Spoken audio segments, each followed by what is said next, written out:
महाशिवरात्रि व्रत कथा। पूर्व काल में चित्रभानु नामक एक शिकारी था। जानवरों की हत्या करके वह अपने परिवार को पालता था। वह एक साहूकार का कर्जदार था, लेकिन उसका ऋण समय पर ना चुका सका। क्रोधित साहूकार ने शिकारी को शिव मठ में बंदी बना लिया। संयोग से उस दिन शिवरात्रि था। शिकारी ध्यानमग्न होकर शिव संबंधी धार्मिक बातें सुनता रहा। चतुर्दशी को उसने शिवरात्रि व्रत की कथा भी सुनी। शाम होते ही साहूकार ने उसे अपने पास बुलाया और ऋण चुकाने के विषय में बात की। शिकारी अगले दिन सारा ऋण लौटा देने का वचन देकर बंधन से छूट गया। अपनी दिनचर्या की भांति वह जंगल में शिकार के लिए निकला, लेकिन दिन भर बंदी गृह में रहने के कारण भूख प्यास से व्याकुल था। शिकार खोजता हुआ वह बहुत दूर निकल गया। जब अंधकार हो गया तो उसने विचार किया कि रात जंगल में ही बितानी पड़ेगी।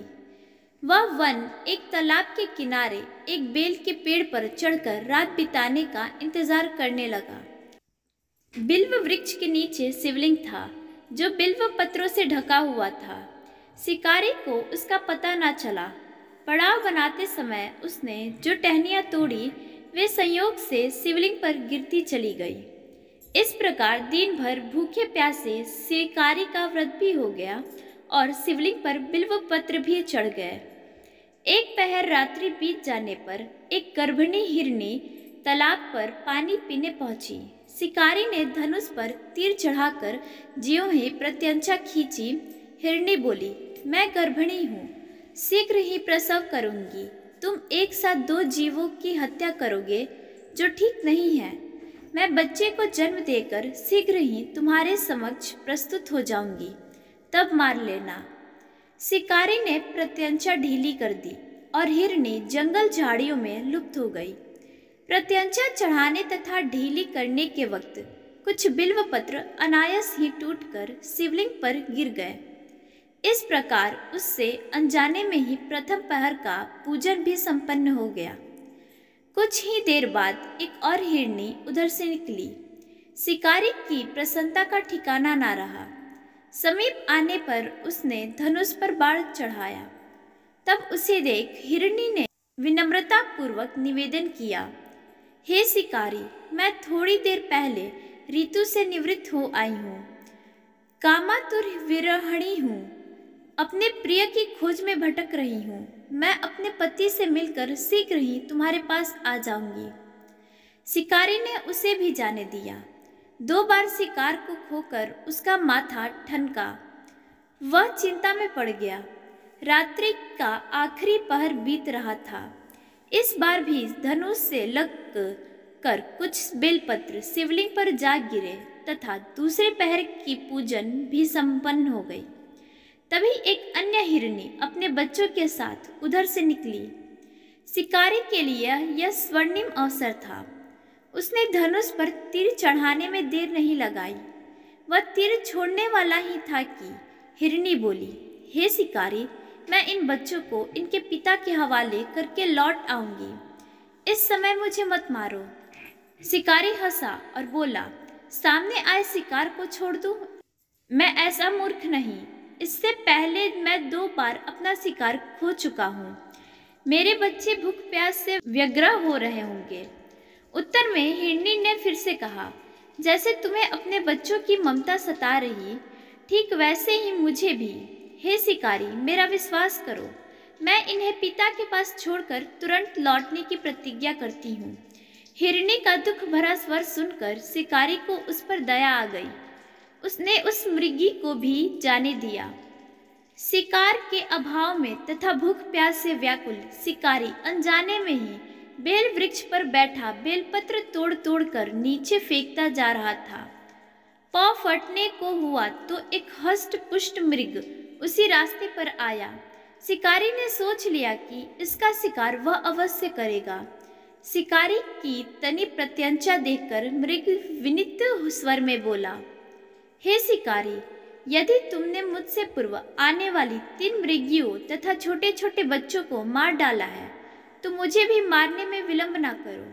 ताकि मुझे उनके वियोग में एक क्षण भी दुख ना सहना पड़े। मैं इन हिरनियों का पति हूँ। यदि तुमने उन्हें जीवन दान दिया है तो मुझे भी कुछ क्षण का जीवन देने की कृपा करो। मैं उनसे मिलकर तुम्हारे समक्ष उपस्थित हो जाऊंगा। मृग की बात सुनते ही शिकारी के सामने पूरी रात का घटना चक्र घूम गया। उसने सारी कथा मृग को सुना दी। तब मृग ने कहा, मेरी तीनों पत्नियां जिस प्रकार प्रतिज्ञाबद्ध होकर गई हैं, मेरी मृत्यु से अपने धर्म का पालन नहीं कर पाएंगी। अतः जैसे तुमने उन्हें विश्वास पात्र मानकर छोड़ा है, वैसे ही मुझे भी जाने दो। मैं उन सबके साथ तुम्हारे सामने शीघ्र ही उपस्थित होता हूँ। शिकारी ने उसे भी जाने दिया। इस प्रकार प्रातः हो गई। उपवास, रात्रि जागरण तथा शिवलिंग पर बेलपत्र चढ़ाने से अनजाने में ही पर शिवरात्रि का पूजा पूर्ण हो गया। पर अनजाने में ही की हुई पूजन का परिणाम उसे तत्काल मिला। शिकारी का हिंसक हृदय निर्मल हो गया। उसमें भगवत शक्ति का वास हो गया। थोड़ी ही देर बाद वह मृग सपरिवार शिकारी के समक्ष उपस्थित हो गया ताकि वह उनका शिकार कर सके। किंतु जंगली पशुओं की ऐसी सत्यता, सात्विकता एवं सामूहिक प्रेम भावना देखकर शिकारी को बड़ा गलानी हुई। उसने मृग परिवार को जीवन दान दे दिया। अनजाने में शिवरात्रि के व्रत का पालन करने पर भी शिकारी को मोक्ष की प्राप्ति हुई। जब मृत्यु काल में यमदूत उसके जीव को ले जाने आए तो शिवगणों ने उन्हें वापस भेज दिया तथा शिकारी को शिवलोक ले आए। शिव जी की कृपा से ही अपने इस जन्म में राजा चित्रभानु अपने पिछले जन्म को याद रख पाए तथा महाशिवरात्रि के महत्व को जानकर उसका अगले जन्म में भी पालन कर पाए। शिव कथा का संदेश यह है कि शिकारी की कथा अनुसार महादेव तो अनजाने में किए गए व्रत का भी फल दे देते हैं, पर वास्तव में महादेव शिकारी की दया भाव से प्रसन्न हुए। अपने परिवार के कष्ट का ध्यान देते हुए भी शिकारी ने मृग परिवार को जाने दिया।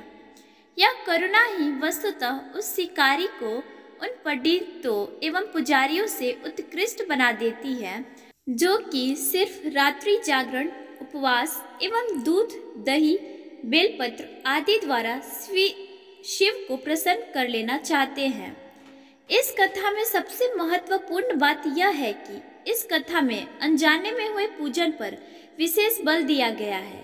इसका यह अर्थ यह नहीं कि शिव किसी भी प्रकार से किए गए पूजन को स्वीकार कर लेते हैं अथवा भोलेनाथ जाने या अनजाने में हुए पूजन में भेद नहीं कर सकते हैं।